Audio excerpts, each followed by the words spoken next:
Hello there and welcome to the Redefine Your Fear paid subscription.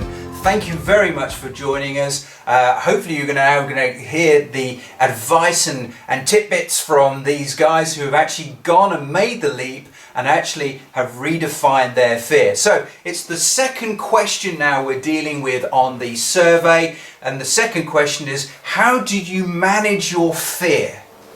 We're dealing with this second question on the survey, which was, what did you do to manage your fear? Now, this cuts right to the heart of most problems out there. It doesn't just have to be about your changing careers. It can actually be on all sorts of issues. So let's get stuck straight into the categories and the advice which has been given. So the most popular in the surveys of what people did to manage their fear is, actually they had no choice anyway, they had to go. It's quite surprising that actually most people felt that they couldn't stay where they were anymore. They had to go, whether that be forced by redundancies, closures, or the fact that they just got to the end of their tether with staying at the work, that they actually got so fed up and so miserable where they were that actually if they didn't go, it was actually a worse case of actually staying put in the first place, and it was just better just to close your eyes and jump to try and improve their lives or whatever. So it's quite strange to see. Actually, it was almost like they felt that they were no longer in control of where their destiny lays or where they were or what was going on, and actually the only way to do it was to turn and run headlong straight to the fear and knock it down and get where you need to get to.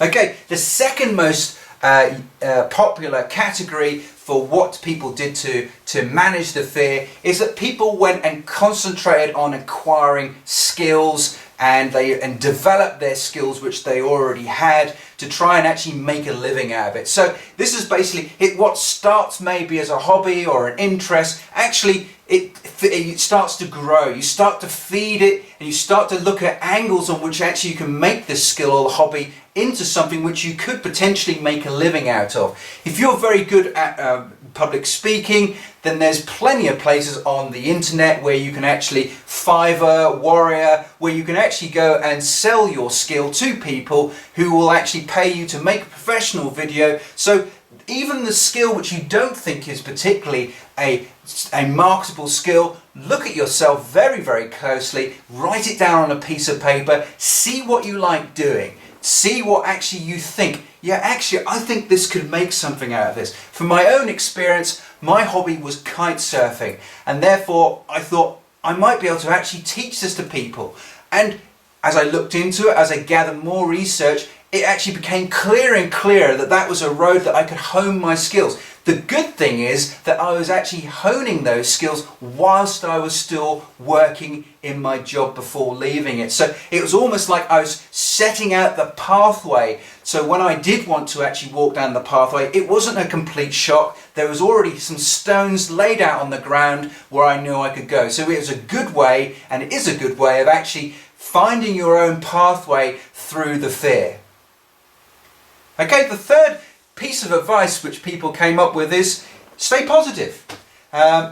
People think that actually having a positive attitude gets more work done. So people took strength in the fact that actually there were doubts, there were worries, and actually they harnessed the excitement and the exciting feeling of starting something new, starting something which may be yours, actually was the driving force. It was the second wind where actually it pushed them through their doubts and their worries, and it blew them across the sea of fear into the safe arms of the harbour and the port again. So harness that excitement, use that excitement as a pull factor to pull you through the problems. It may sound obvious, but actually developing a positive mindset, even though there are worries, you can still develop a positive mindset. So harness that power, use that power to actually propel you forward. Some people say living the dream. Well, if in fact it's your dream job, let that actually let that actually flow through you. Let that feeling of actually doing something which is something people dream about, living the dream, let that actually overcome your worries and let it actually, that positivity push you through. You'll get so much more done when things are positive. Things look better. It's always the same. Like, for example, if the sun is out and shining, people are happier, people are not so bad. When it's gloomy, people don't make eye contact, they're miserable. So changing your mindset and having a positive thinking and feeling will get you to where you need to get.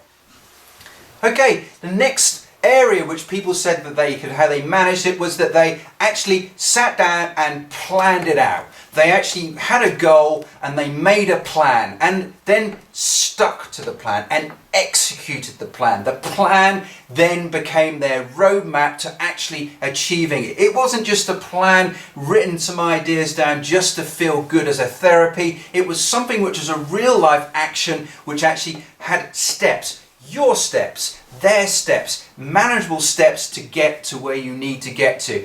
If sometimes fear takes you over, you need to come up with a strategy, a combat method to actually keep it in its place, keep you on target and keep going and marching on. So people said that they felt that breaking the overall problem or the overall change down into small chunks really helped. It's the similar type of thing of having milestone markers. It's like, how do I get from in this seat here to actually where I want to be, my dream job? What do I need to do between now and then to get to that? And how can I actually, by baby steps, build a good foundation where actually I can reach as high as I can? If the foundation isn't good to start with, you won't be able to get up to the high reaches because the foundation will crumble and you'll fall back down, and unfortunately you will come down and it will not be successful. Okay, this strategy of actually coping about and dealing with the fear was actually take a sabbatical, take some time off work. This is actually quite cunning because actually what you're doing is you are leaving a very much a big safety net of with your existing job, that actually you can go back to it again if all else fails. The pressure is immediately taken off you. There is no worries. You can almost treat it like it's a big holiday. And hey, if I learn something or it catches and something works at the end of it, that's good. But you can see it's a different mindset than actually thinking, I've got to make this work because if I don't make this work, I'm going to have to return to that horrible life, which was that horrible job which I'm trying to get away from. So it's a good way of actually redefining that it's got to work at all costs into thinking, hey, okay, let's call 3 months, 6 months, whatever, to actually give you the chance to see if you like it. See if you like having your hobby or your interest, which you had as that, now is your main focus. Do you like doing it? Or actually, when you do it every day, it's lost some of its joy, it's lost some of its appeal, because now that is actually a full-time job. Now, for me personally, I'm very, very passionate about kite surfing as a hobby. So when I got to teach it, it didn't lose anything. It actually gained stuff because I got a better insight into how things work, how people deal with things. And for me, the biggest buzz was actually getting somebody else almost to share what I was feeling, what I had going on in my mind, my passion, my love for the sport, actually almost infecting the next person with it, so that actually they had that same feeling. And when we looked at each other, we could think, yeah, we get it now, we understand.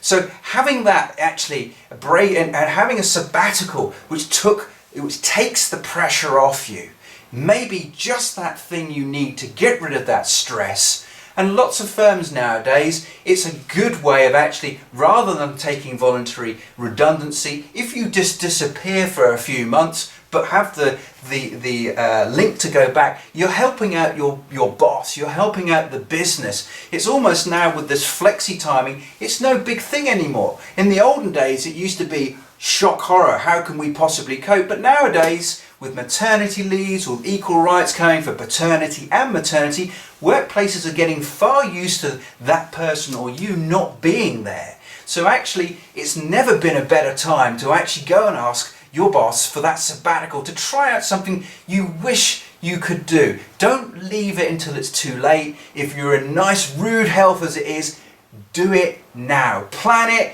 plan that conversation with your boss and get it done.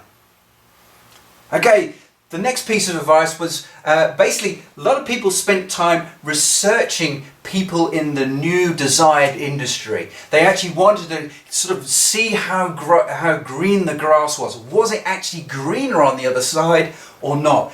That follows hand in hand with actually talking to people who do it.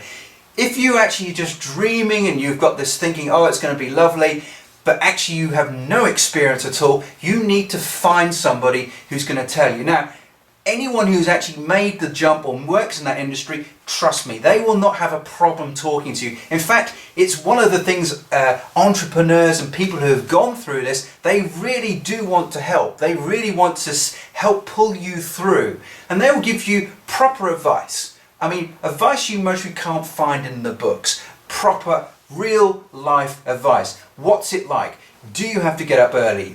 All the other things, all the things which you didn't actually comprehend in making your decision. It's a real important, realistic tool to use. One of the things when I was acting as a lawyer is I used to buy and sell lots of businesses, and I'd get people coming in saying, oh, I really want to own a pub. And I could see this little thought bubble going out of their head with this nice, easy chatting with the customers, leaning on the pumps, nice and relaxed, maybe a bit of straw hanging out of the mouth, just passing the time, helping yourself maybe to a drink so you're drinking with them.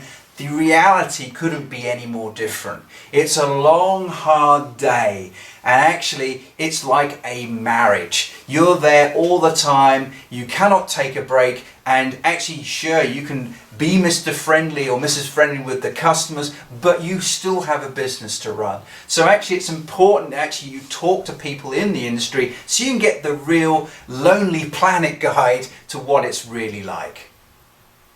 That then is going to help your confidence, and it's going to either put you off and make you change your plan, or it's going to really fire you up. It's going to give you a lot more confidence to really go and nail it. The next piece of advice was actually just throw hard work at it, and if you work on something hard enough, it's going to produce results. Now, I can see where this is going, and hopefully you can see where it's going too. It's basically hard work beats talent, and I see where it's going. Actually throw yourself into it, actually commit 100% to what you're doing, put your heart and soul in it, and actually it's like you cannot keep a lid on it. It's like so much positive energy, so much hard work that actually it's got no option but to succeed. Then the next thing was quite an interesting thing, and it's a nice strategy, and it was actually, why don't you take up something which is healthy? You're trying to change your life for certain reasons, and maybe that actually health is one of the reasons. Well, there's nothing stopping you actually starting that now whilst you're in your existing job. It may improve your mood. It may improve your productivity. So people have said, well, they joined things like yoga groups, and they actually gave up the cigarettes and the booze as something to lean on. They actually took up healthy pursuits like jogging, and it made them feel better, and it made them therefore cleared their mind. It actually gave them that chance to think clearly. And one of the strands that came with this, one guy who filled in, who has been very successful, he said that what he did is he joined and did things which he feared. He joined a public speaking group. He took up an extreme sport because what he wanted to do was replicate that feeling of fear and wanted to actually experience it again and again and get comfortable with it. Actually think, yeah, this is going to similar type of feelings I'm feeling again with other things, and I'm cruising through this. I'm actually enjoying myself doing this. I'm actually getting more confidence, and it's the same. Repeat an experience enough, and actually the fear starts to diminish because it's just one of another thing which you are doing, which you are scared of or have fear of, and it's a way of actually just bringing it down to a very much a usable level. So I really quite like that piece of advice. Then actually the last sort of pieces were actually just be bloody minded about it, just be stubborn, refuse to give up. If you're that passionate, if you want it that badly, you just refuse to let it go. You're like a dog with a bone. You just keep at it again and again. You're not limited by what other people think because you're so stubborn. You're like, that's it, I'm going for it, and you're on it. You're on it. You actually you're making progress just by being stubborn. I'm not saying shut your ears to advice which is negative advice. Some of it you actually have to take on board, but actually be stubborn. Stick to your guns. Don't be pushed off the point very easily. And with that, you will mostly find that actually you have got a lot of transferable skills. If you look hard enough at yourself, it's pretty likely that actually you do have skills, but you didn't realise they're there in the first place. So actually, this is where actually being stubborn can help you.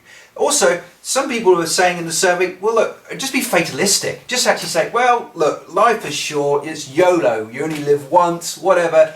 Just go for it. Just be brave, hold your nose, jump in with your eyes shut, your nose held so the water doesn't go up your nose. Just refuse to back away. Stick with it. If it's your plan, you're passionate about it, you want to live the dream, go live it. Don't stop. So hopefully these pieces of advice which have come out will actually going to now resonate with some of you. It may give you a new perspective on where you're at the moment. And actually, all we want to do, that's the people in this survey wanted to share their opinions and their views because they want to help you. Wherever you are now, they want to help pull you through to actually where they know you're going to be happy.